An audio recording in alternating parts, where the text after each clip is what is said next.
Înțelepciune drept să ascultăm Sfânta Evanghelie,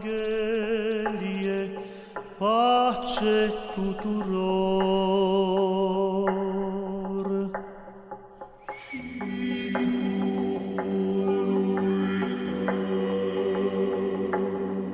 Din Sfânta Evanghelie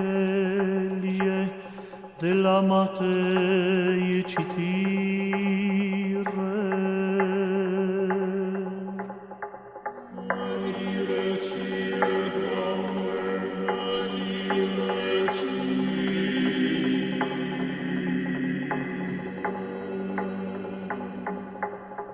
Să luăm aminte.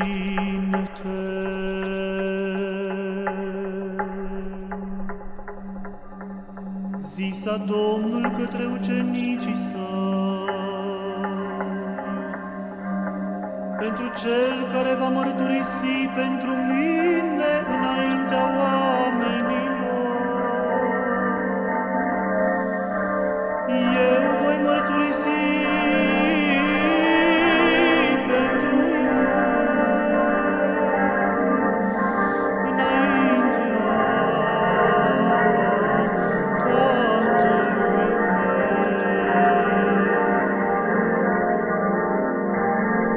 Iar de cel care se va lepăda de mine înaintea oamenilor,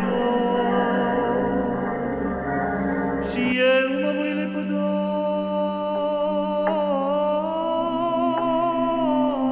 de el înaintea Tatălui meu, care este în ceruri.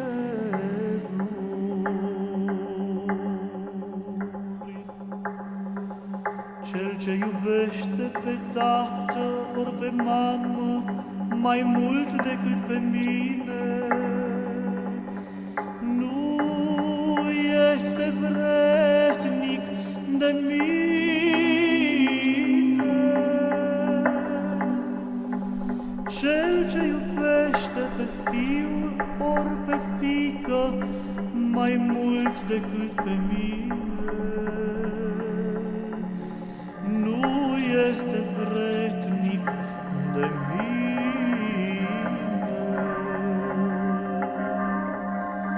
Și cine nu-și va lua crucea sa și nu va veni după mine, acela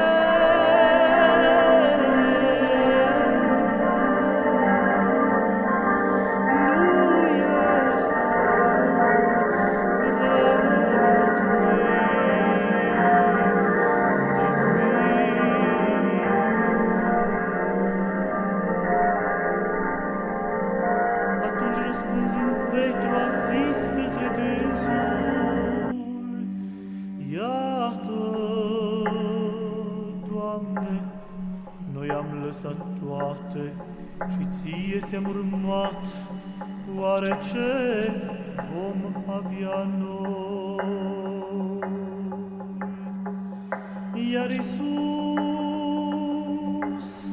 a zis către el: adevărat, adevărat, vă spun vouă, că voi, cei care m-ați urmat pe mine, la nașterea din nou a lumii, când va ședea Fiul omului pe scaunul slavei sale, veți ședea